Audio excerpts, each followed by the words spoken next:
7 de la mañana con 36 minutos, 7 con 36 minutos en Punto Noticias a través de Radio Pichincha. Saludamos con nuestro primer invitado, como lo anunciamos, se trata del doctor Javier Flores Aguirre, jurista y analista político que se encuentra ya con nosotros. ¿Cómo está, doctor Aguirre? Buenos días, bienvenido. Le acompañamos a Alexis Moncayo, quien le habla, Licenia Espinel.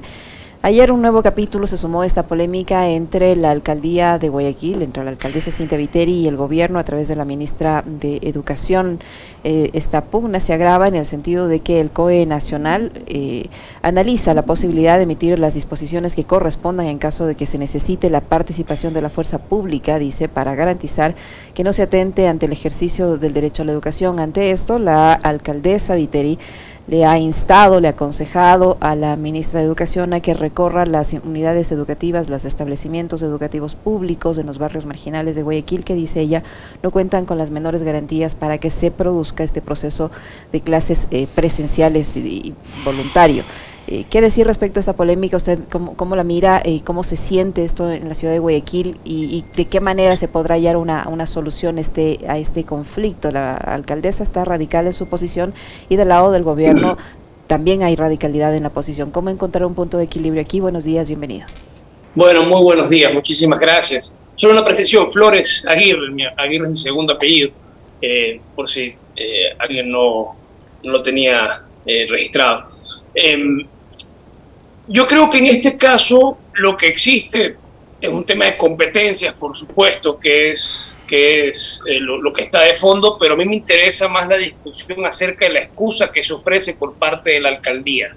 La alcaldía pretende hacer esto en base a la salud pública, ese es su principio, su argumento detrás de esta actuación de fuerza, porque al final del día es la imposición de una multa y una clausura y a través de un piquete de gente que va a imponerlo. Y en realidad ese mismo argumento no es consistente con el resto de actuaciones en la alcaldía. Es decir, cuando por ejemplo se tiene que enfrentar a los transportistas y decidir si efectivamente se sube el precio del pasaje para que haya un acuerdo con ellos, el municipio se lava las manos, dice que es un problema nuevamente del gobierno central y los buses circulan al 50% de la capacidad. Obviamente eso es un problema de salud pública porque mayor hacinamiento de gente en un transporte, mayor capacidad de contagio.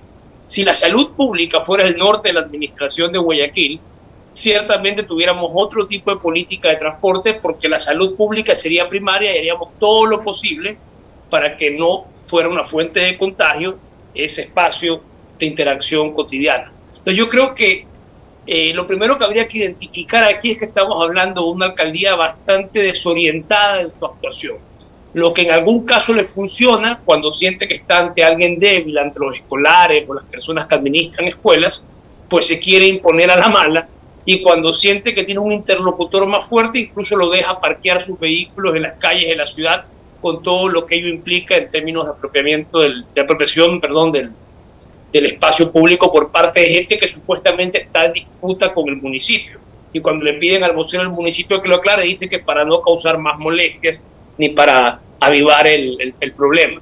Entonces, realmente lo que llama la atención es el nivel de desorientación en la actuación de las autoridades. En algunos casos se ponen particularmente rudos con quien sienten que se pueden ensañar, digámoslo así, los dóciles colegios, las dóciles escuelas, mientras que, aun cuando es más imperioso el mismo argumento, porque estamos hablando del transporte de cientos de miles de personas, y ciertamente eso tiene una incidencia directa en el número de contagiados, allí en cambio el municipio deja el asunto librado a su suerte porque el costo político es muy alto. Entonces realmente siento que estamos en un municipio que tiene un nivel de desorientación en su actuación que es mucho más alto que cualquier otra autoridad social cristiana haya tenido en el ejercicio del mismo cargo.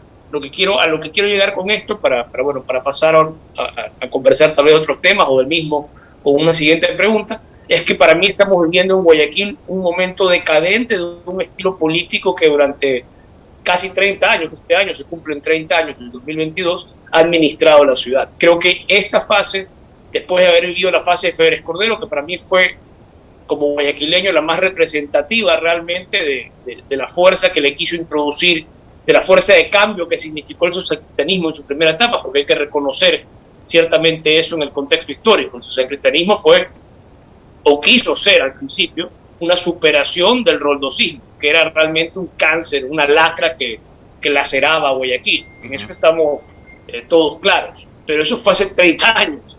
Y después de eso ha pasado mucha agua debajo del puente. Dos liderazgos muy fuertes. Uno el de Férez Cordero, que duró 8 años, y otro el de Nebot, que duró 19. Y bueno, que sigue durando, porque realmente es el hombre detrás del manejo del municipio de Guayaquil, incluso a día de hoy.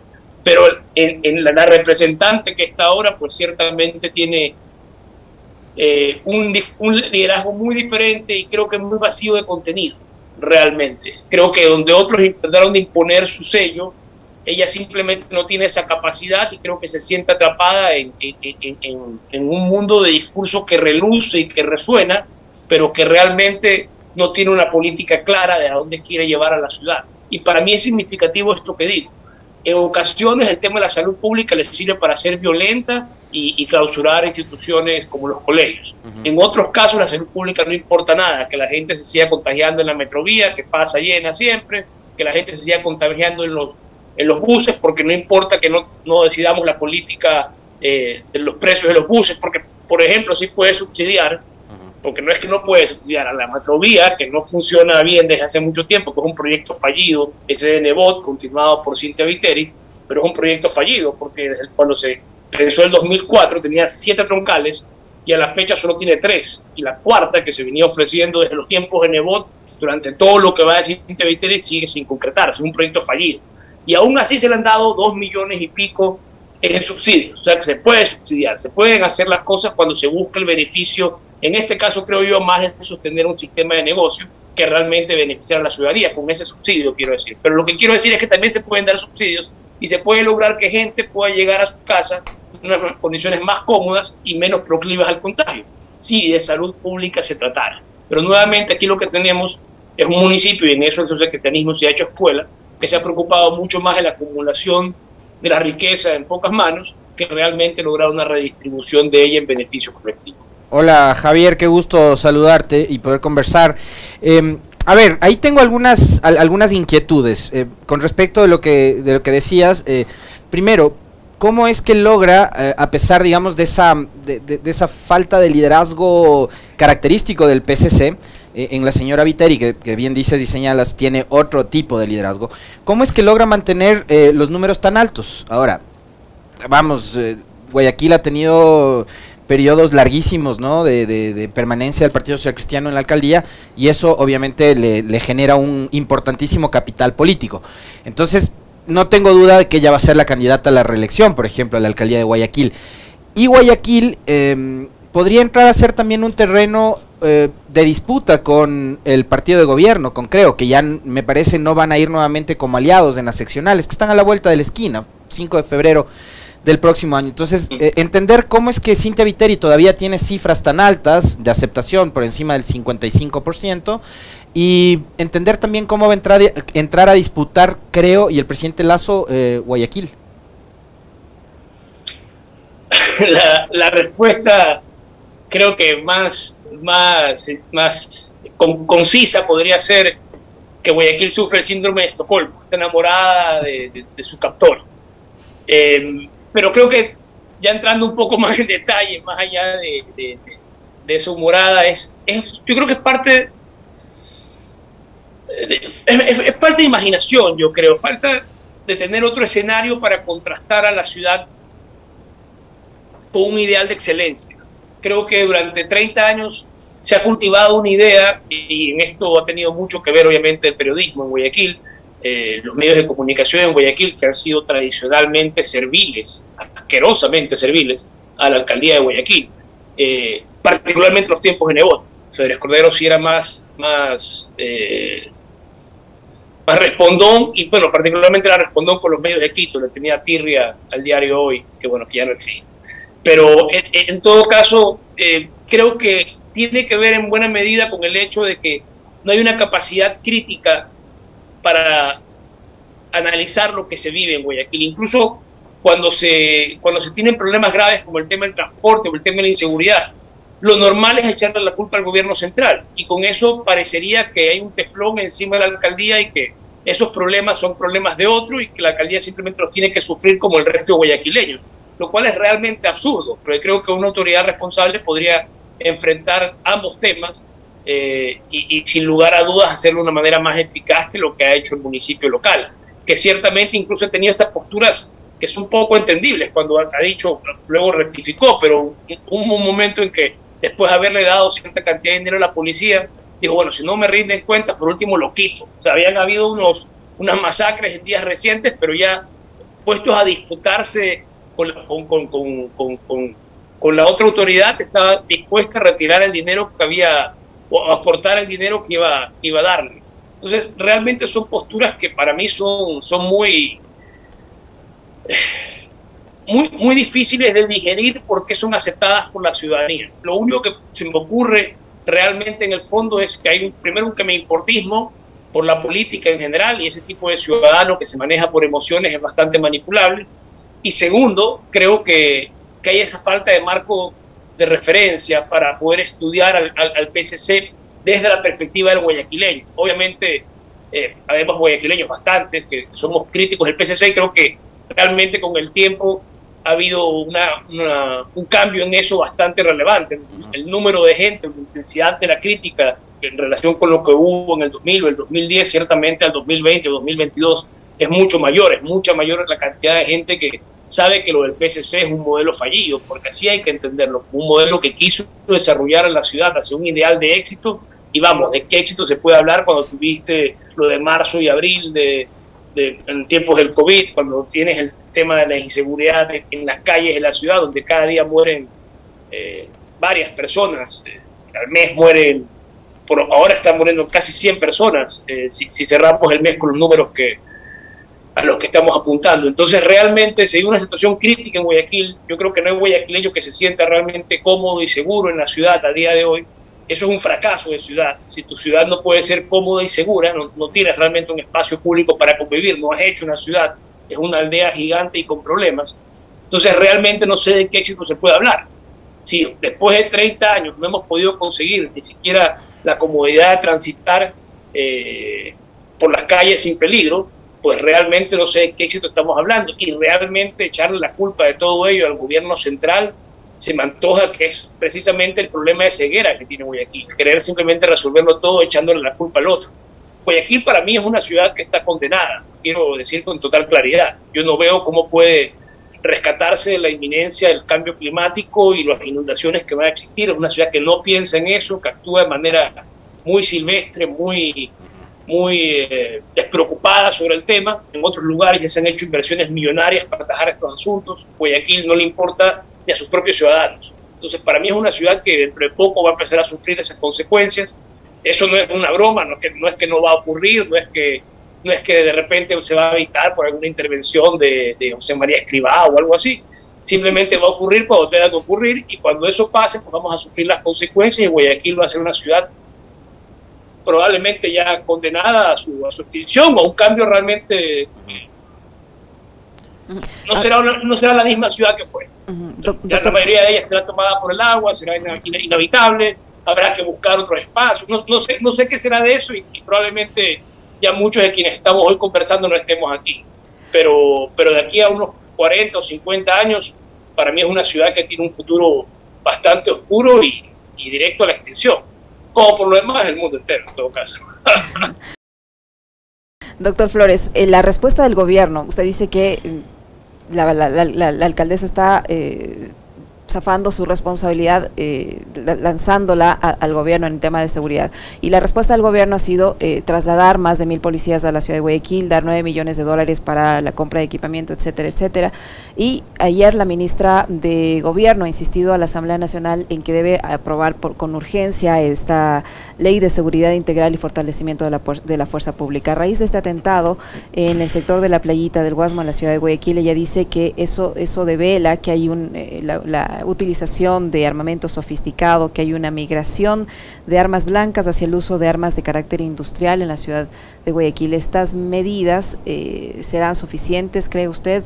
¿Servirán para enfrentar la crisis de seguridad que vive la ciudad de Guayaquil? Y en un evento, la alcaldesa Cintia Viteri que amenazó con retirar el respaldo a la policía en el tema de presupuesto, no le hizo el mismo reclamo a la autoridad que representa el gobierno central en Guayaquil, que es en este caso al gobernador.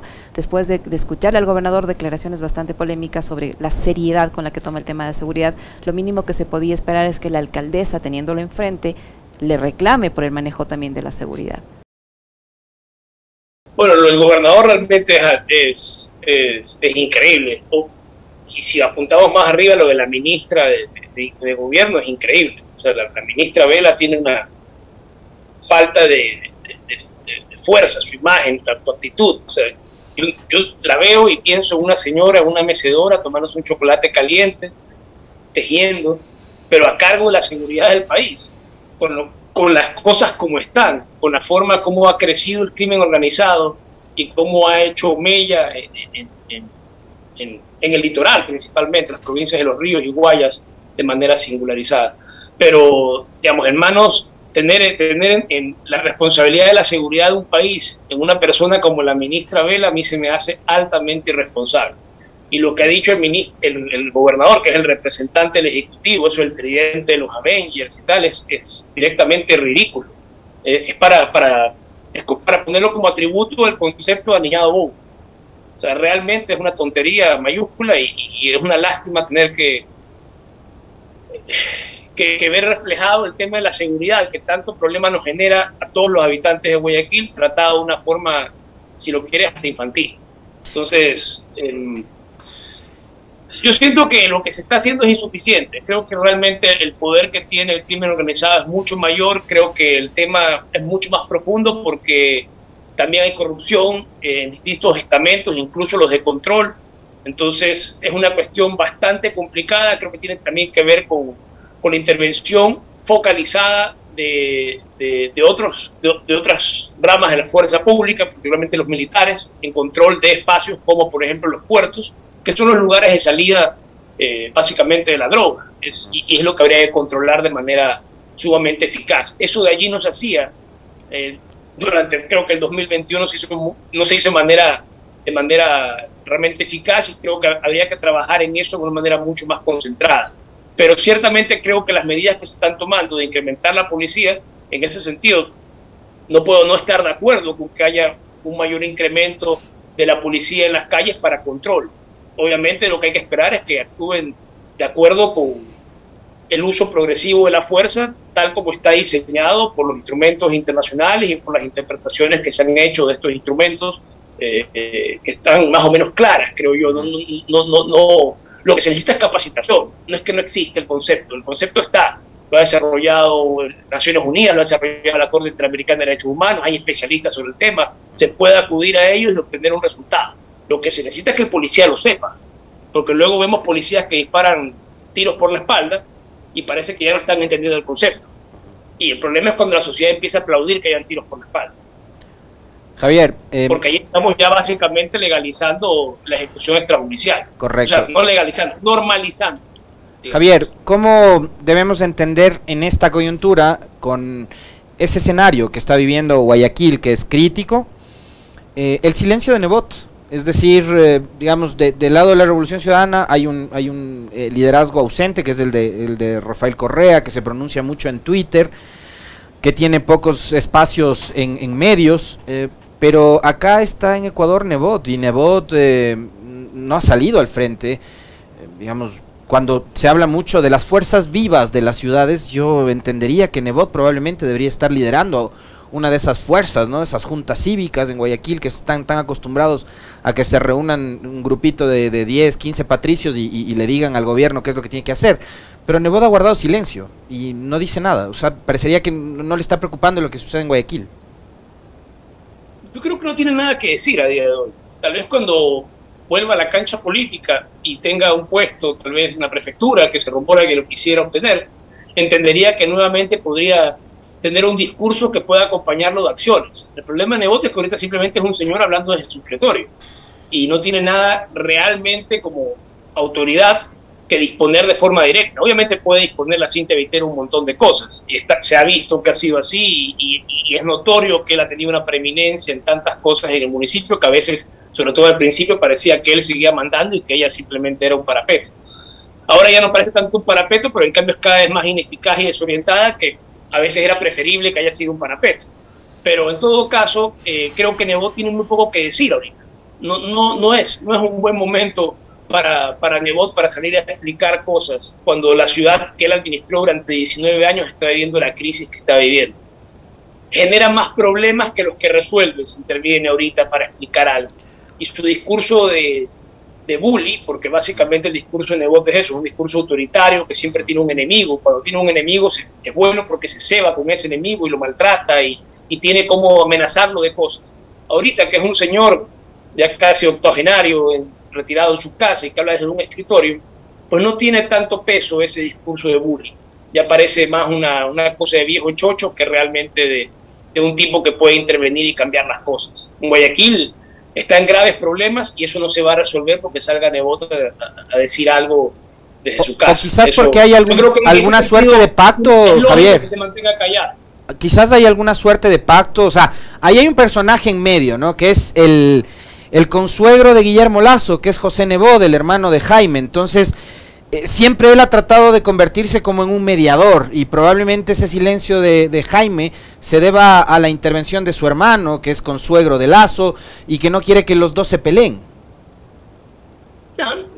No lo sé, no creo que si Nebot hace algo, lo hace porque le beneficia a él y el resto más o menos le da igual. Creo que en ese sentido, si no sale a decir algo más allá de que puede haber alguna conversación de por medio, es porque ahorita mismo no sabría qué decir, no tendría qué decir. No veo qué es lo que diría que resolvería cosas. Ya quedó mal cuando se retiró, porque me acuerdo de cuando se fue en junio del 2020, si no estoy mal, dio unas declaraciones, ¿ya? Y dijo que iba a hacer un cambio, pero a través de su proyecto, que iba a ir a la asamblea para ser debatido, pero que tenía que pasar por la Corte Constitucional. No me acuerdo cómo era la historia, ya hasta me olvidé del detalle. No fue tampoco tan relevante, pero en todo caso la Corte Constitucional le batió lo que sea que mandó, y ahí quedó su proyecto de cambio social. Esa ridiculez, por ejemplo, para exponerse a eso, para decir voy a hacer esto, ahorita no estás en condiciones de mandar como mandaba en otra época. No está en Guayaquil tal vez, pero ¿qué puede hacer en Guayaquil ahorita que sea relevante? Guayaquil está tomado por las fuerzas irregulares. O sea, realmente las calles de Guayaquil son un peligro para la mayoría de sus habitantes. ¿Qué va a decir de bueno de la ciudad que la administró de 19 años en este instante? Mejor quédese callado, que se capee el temporal, que vea si en el tiempo existe condiciones para que esto cambie y ahí tal vez intervenir. Y yo creo que si va a intervenir, lo va a hacer desde un puesto de autoridad pública, porque eso de hablar sin autoridad tal vez en un tiempo les puede durar, pero ya luego demuestra que tiene muchas grietas esa actuación, y creo que él no se siente cómodo allí. Y creo que eso explica más su silencio que cualquier otra cosa. Ahorita no es un buen momento. La ciudad que él administró está mal, y que se cumple podría ver mal a él también. Mejor quedarse callado. Ahora, doctor Flores, ¿eso significa que hay una crisis de representatividad también en la ciudad de Guayaquil? Un Jaime Nebot callado, una alcaldesa desorientada, un gobernador que ya hemos hablado del tema, que representa al sector empresarial, muchos de los voceros que tomaban antes la palabra en nombre de Guayaquil pertenecen al sector empresarial, que está fuertemente ligado a la actual administración gubernamental. ¿No hay quien hable por la ciudad de Guayaquil? Es cierto, yo creo que vivimos una fase muy decadente en Guayaquil, realmente. Yo creo que no tenemos una organización de la sociedad civil que realmente represente intereses populares. Creo que la gente que ha hecho representación por Guayaquil ha sido gente que ha hablado por el pueblo, pero hay que tener claro que el Partido Social Cristiano es un partido populista. Eso es lo primero que hay que entender. Luego también es un partido de derechas, pero en esencial es un partido populista. Siempre ha hablado en nombre del pueblo, obviamente a través de distintos tipos de personas vinculadas a ellos, usualmente de la élite económica o política del país. Pero sin perjuicio de que lo haya hecho así, durante un tiempo funcionó esa pantomima. O sea, a Nebot le funcionaba mucho mejor que en todo caso que a Viteri, probablemente a Febres Cordero, que venía de ser presidente, le habrá funcionado incluso mejor por el carisma que tenía el personaje. Pero yo creo que al día de hoy, la forma como se han dado las cosas en Guayaquil, la situación que se vive en la ciudad, que es realmente grave, para cualquier habitante de Guayaquil lo puede decir, creo que son pocos los que podrían decirte que se sienten seguros caminando, no sé por dónde realmente a estas alturas, pero en todo caso creo que vivimos una fase decadente. Dentro del socialcristianismo, yo creo, ya lo he conversado antes, Febres Cordero vendría a ser como un capo de este conglomerado, esta agrupación, la figura relevante, máxima, el Don Corleone, por ponerlo en términos de la mafia italiana. Nebot vendría a ser como un hijo de Don Corleone, poco díscolo, pero todavía dentro de la familia. Y ya lo que llegó después ya simplemente es una invitada a la fiesta, que la han puesto a administrar ahora, pero que realmente frente al hijo de Don Corleone y a Don Corleone pues no da la talla. Es una figura más del mundo del pop, del TikTok, el mundo de lucir bien o lucir diferente, y tal vez eso le genere, yo me imagino que tendrán estudios de esto en la alcaldía, tal vez le genere aceptación en los jóvenes a día de hoy, ¿no? Si llegas en el TikTok y transmites una buena imagen, tal vez eso genere empatía en ciertos grupos que no se preocupan de la política, pero que votan. Yo me imagino que eso tendría que ver con la explicación de por qué la alcaldesa es popular cuando realmente es ineficaz y desorientada. Cuando dice una cosa y no se sostiene con sus acciones en otro ámbito, en este mismo ámbito de la educación, yo creo que va a tener un revés, porque ya el ministerio se paró firme por unas acciones que me parecen lo correcto. Los propios colegios no le están haciendo caso, al menos 2 de ellos. El presidente ya también dijo algo al respecto, entonces se le vino el mundo encima. Y vamos a ver si ahora, teniendo la ciudad que ella tiene, que tampoco es que son sus mejores momentos, tiene la cachaza para seguir sosteniendo algo que es a todas luces estúpido, además. O sea, esto de prohibirle que voluntariamente los niños que quieren, las familias que quieren, los colegios que quieren, viene el municipio con la forma más paternalista del mundo a decir, no, ustedes no pueden. Bueno, ojalá le dijera eso a los transportistas y los obligara a circular al 100% para que la gente no se contagie. Pero ahí la salud pública no importa nada, solo importa cuando puedes joder a los colegios, lo cual es increíble. Ojalá que no pase y que sea un revés para la alcaldía, porque realmente creo que es de las decisiones más desafortunadas y torpes que le hizo tomar una autoridad pública. Javier, en ese sentido, y como para conectarle también con la idea de la última intervención tuya, la desinstitucionalización que ha vivido el país durante los últimos años, lo que hemos vivido a partir de la intervención de Trujillo en el Consejo de Participación y todo lo que ellos desmontaron y después volvieron a montar. Hoy estamos viendo un proceso bastante opaco, turbio, para seleccionar jueces de la Corte Constitucional. Llegaron con Trujillo para mejorar las cosas, para refundar el país, para reinstitucionalizar el Ecuador y para dejarnos un modelo, ¿no?, de selección de autoridades súper transparente. Pero ¿cuánto ha cambiado eso? ¿O están nuevamente replicando el mismo formato de elegir a los cercanos, a los allegados, a los panas?